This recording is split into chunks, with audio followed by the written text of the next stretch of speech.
Un segundo estudio internacional que está siendo utilizado con mucho provecho, bueno, pues surgió inicialmente como una componente de los indicadores internacionales de la educación, es lo que se llama el estudio PISA, pues muy mencionado, todo quien no ha oído hablar del estudio PISA de la OCDE.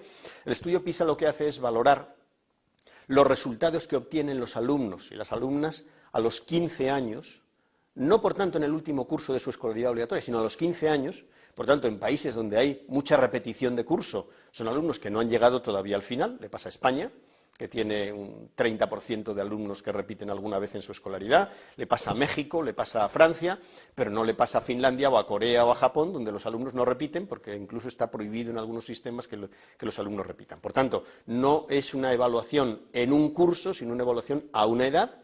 Es en 3 áreas fundamentales, que son comprensión lectora, lo que se suele llamar alfabetización matemática, no tanto las matemáticas en el sentido más escolar, sino qué es lo que de matemáticas se aplica a la vida cotidiana, y lo que podríamos llamar también cultura científica o ciencias. Son esas 3 áreas. Se va haciendo los estudios cada 3 años, y por tanto va permitiendo ver cuál es el progreso, el avance o el retroceso eventualmente de los países, y es una operación que empezó siendo de los países de la OCDE, pero que se ha ido abriendo a cada vez más países y en la que participan ya un número importante de países latinoamericanos. Sus resultados tienen un gran impacto educativo, y se generan grandes debates cada vez que se publican internacionalmente, y el próximo estudio se hará precisamente en el año 2009, el próximo año, y se hará público en el 2010. Y una tercera iniciativa que yo también quiero tomar, aunque es de ámbito específicamente europeo, por tanto solo vale para los países europeos, pero como tendencia también marca algo que está pasando y que se está planteando también en los países iberoamericanos, y es el establecimiento de unos objetivos educativos en la Unión Europea para el año 2010 y la puesta en marcha de un sistema de indicadores y de puntos de referencia asociados. La Unión Europea se ha marcado varios objetivos, entre otros que haya menos de un 10% de jóvenes que sigan estudiando después de la escolarización, que haya un 10% como máximo que abandonan, o un 90% que al menos siguen estudiando después de la escolarización obligatoria, que terminen por lo menos el nivel siguiente, lo que sería el bachillerato, una formación profesional de grado medio o algo equivalente, y que haya un porcentaje importante de jóvenes que terminan esos niveles y que van a la educación superior, que hay un porcentaje suficiente de adultos, jóvenes y adultos, que continúan teniendo una formación continua después de los 20, 24 años, en fin, un conjunto de objetivos que lo que están estableciendo es cómo se puede pilotar los sistemas educativos, no tanto por qué pasa en ellos, sino por qué objetivos van consiguiendo, por a dónde van y de qué manera vamos estableciendo unos objetivos comunes y vamos estableciendo mecanismos para saber si los vamos cumpliendo o no. Como digo, es algo que se ha hecho en el ámbito europeo, pero que cada vez más se está planteando en otros ámbitos. Actualmente, en el ámbito iberoamericano, la Conferencia Iberoamericana de Educación, de los ministros de Educación, que se reunió en El Salvador en mayo de este año, 2008, pues aprobó el inicio de la discusión de unas metas educativas en la perspectiva de los bicentenarios para el año 2021, que serían también unas metas educativas iberoamericanas, que es un sistema no idéntico al de la Unión Europea, pero algo parecido. O sea, nos fijamos unos objetivos comunes y establecemos un sistema de seguimiento, un sistema de indicadores que nos permite saber si esos objetivos que nos hemos marcado porque nos interesan a todos, pues se van cumpliendo o no se van cumpliendo. Estos 3 proyectos, más algún otro de ámbito regional, por ejemplo, en el ámbito latinoamericano, hay un estudio muy importante, no tiene la resonancia del PISA, pero es un estudio muy importante, que es el que se ha dado en llamar el Laboratorio Latinoamericano de Evaluación de la Calidad Educativa, que acaba de realizar su segundo estudio, ¿no? O sea, que hay algunas iniciativas de ámbito regional o de ámbito subregional que están avanzando también. Yo me he centrado en estas 3 iniciales, porque de alguna manera están marcando la pauta para el análisis general de los sistemas educativos y no solo en el ámbito latinoamericano. Por tanto, de ellas yo creo que se pueden sacar algunas lecciones interesantes. De estos estudios internacionales, que están aportando una información muy rica, y algunos desde hace 15 años o más, algunos más recientes, por tanto no tanto tiempo, desde el año 2000, pero la información empieza a ser interesante. y empieza a haber análisis detallados sobre qué está pasando con los sistemas educativos. Hoy en día yo creo que a todos nos preocupa. Bueno, los sistemas educativos suponen una inversión muy importante de recursos de los países, y cuando digo recursos no solo son recursos económicos, que por supuesto lo son, sino de recursos humanos, cantidad de personas que están implicadas en el sistema educativo, cantidad de administraciones, las administraciones estatales, pero también las regionales o autonómicas, como llamamos en España, o estatales, como llamarían en Argentina o en México, pero también las locales, municipales, digamos, es un entramado muy grande de recursos el que va al sistema educativo.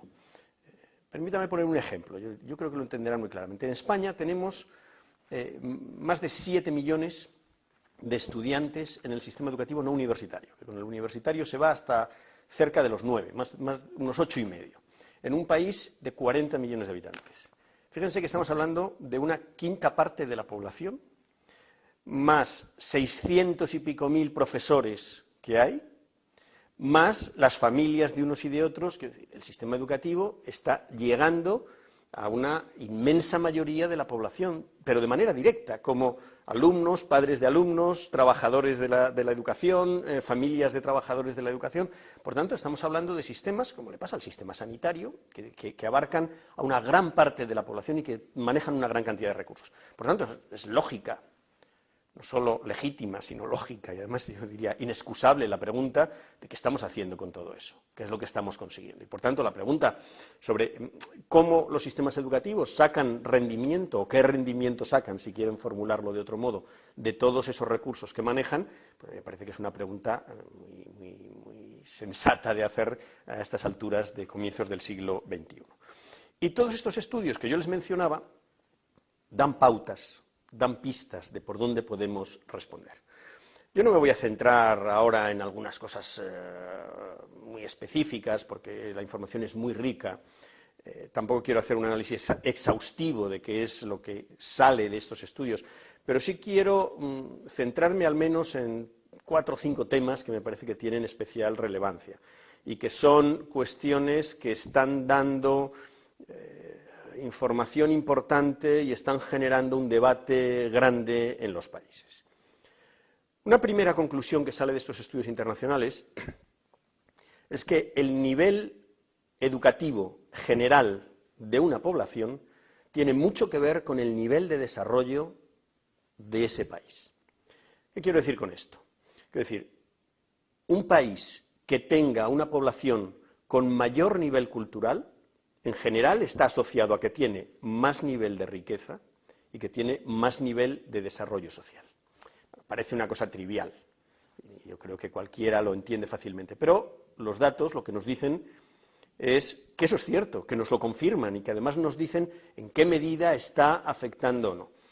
Sabemos que simplemente que haya más jóvenes que tienen más años de escolarización, pues repercute en un incremento del PIB, repercute en una mayor cohesión social, repercute en un mayor desarrollo, en la gobernanza, gobernabilidad, como algunos dicen, de los pueblos, influye en muchas cosas. No solo a nivel social, sino también a nivel individual. Sabemos, y los estudios internacionales nos lo dicen, los indicadores de la OCDE lo dicen, que los jóvenes, luego adultos, con más educación, tienen normalmente una mayor tasa de inserción laboral, trabajan más, tienen menos desempleo, si quieren, que los que tienen menor formación, y además tienen salarios más altos. O sea que a nivel individual, la educación, la formación, pues produce rendimiento. Pero, como les decía antes, no solo es así, sino también a nivel social. Por tanto, la educación, lo que nos vienen a decir estos estudios, es que sigue siendo un elemento de desarrollo, y eso no podemos olvidarlo. Cuando tanto debate ha habido, cuando tanta discusión ha habido, cuando ha habido una polémica sobre cómo de amplio, de extenso, de gordo, si ustedes quieren, debe ser el Estado, y ha habido propuestas neoliberales de adelgazamiento del Estado, yo creo que hay unos límites claros. Si el Estado descuida un servicio público general fundamental como es la educación, esto a la larga tiene repercusiones negativas. Dicho de otro modo, hay un mensaje que sale de estos informes y es que la educación vale la pena.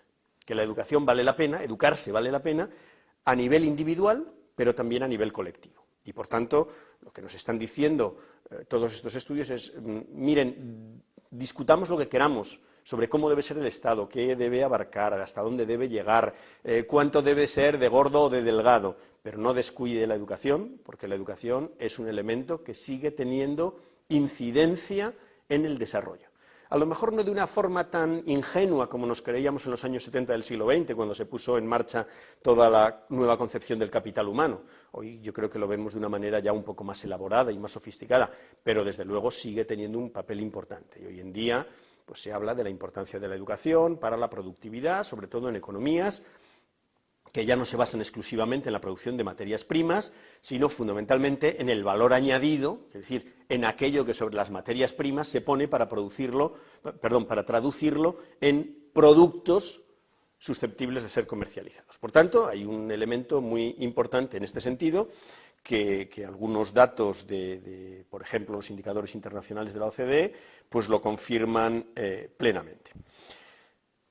Por tanto, si hay una primera conclusión, que es que educarse vale la pena y que la educación debe ser objeto de atención, otra segunda reflexión que nos plantean estos análisis es, bueno, entonces hace falta invertir más. ¿Qué pasa con el gasto en educación? ¿Cuánto debe ser el gasto público en educación? Y hay un gran debate sobre esto internacionalmente.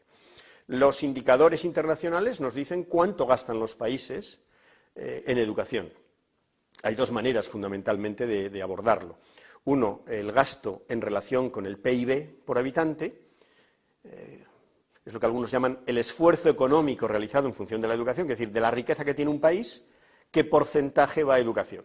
Claro, si hablamos de cantidades globales, un país más grande, con un PIB mayor o con más población, etcétera, pues gastará más, pero eso no quiere necesariamente decir que haga un esfuerzo mayor.